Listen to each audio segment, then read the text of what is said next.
సంవత్సరాల నుండి ఈ ఏరియాలోనే ఉన్నాము. ఎవరు వచ్చినా మాకు ఇల్లు ఇవ్వలేదు. రేషన్ కార్డు లేదు, ఇల్లు ఇవ్వలేదు. 40 సంవత్సరాలు అయింది మేము ఈ ఏరియాలోనే ఉన్నాము. ఇల్లు కడుగు ఇంకా అందులో ఉన్నాడు చూడు, ఇందులో ఈ ఫోటోలోన వాళ్ళ ఇంట్లోనే ఉన్నాను. ఇప్పుడు ఈ లీడర్ ఇంట్లోనే ఉన్నాము మేము ఇప్పుడు. కానీ ఎవరు ఇల్లు ఇవ్వలేదు ఇప్పుడు దాకా. రేషన్ కార్డు ఇవ్వలేదు. మాకు పట్టించుకున్న లేరు. ఎవరు పట్టించుకుంటారు? మీలాంటి వాళ్ళు పట్టించుకోకపోతే మేము ఏమైపోవాలా? ఏమవ్వాలి చెప్పు? మీరు దేనికి ప్రజాసేవ దేనికి చేస్తారు? మా మంచి కోరే కదా.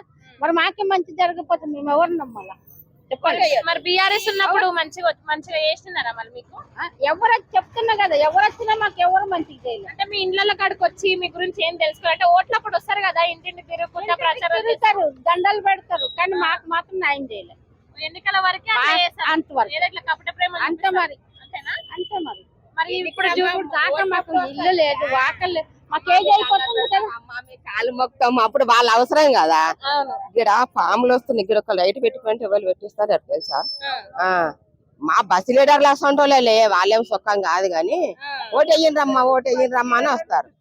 ఆవు మరి వాళ్ళు ఉన్నమాట చెప్తున్నా బిడ్డ, ఉన్నమాట చెప్తున్నా. వాళ్ళు కూడా అంతే. ఎప్పుడన్నా వస్తే అయ్యా అన్నగిరి లైట్ పెట్టి, సరే అమ్మా సరే సరే అంతే. అది సరే. కాళ్ళు కూడా మొక్కుతారు అవసరంకు.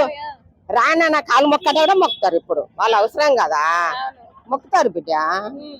అవసర బంధువులు వాళ్ళ చేతులు అంతా.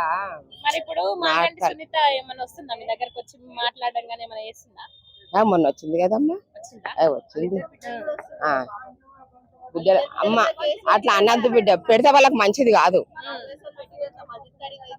పెట్టండి. ఇప్పుడు ఓట్లు వస్తే గెలిచినాక వాళ్ళ సంగతి తెలుస్తుంది. అట్లా ఏ మాగంటి గోపినాథ్ కేసీఆర్కి వెయ్యాలి బిడ్డ. న్యాయమైతే ఆయనకే వెయ్యాలి. ఆయన మంచిగా చేశాడు. ఏ పెద్ద వేస్ట్ కాడు. ఈ రేవంత్ రెడ్డి ఏం మాట్లాడతాడో ఏం చెప్తాడో ఆయనకే అర్థం అవుతుంది. పక్కనోనికి ఎవరికి అర్థం కాదు.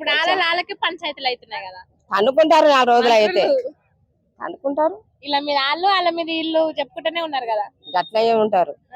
లాస్ట్ కోసం అనుకుంటారు. వీళ్ళు వాళ్ళే మంచిగా లేరు. ఇంకా రాష్ట్రాన్ని ఏం పాలిస్తారు, రాష్ట్రానికి ఏం అభివృద్ధి చేస్తారు? ఏం చెయ్యరు. అది మాట్లాడే వరకే చెయ్యరు బిడ్డ. జై తెలంగాణ.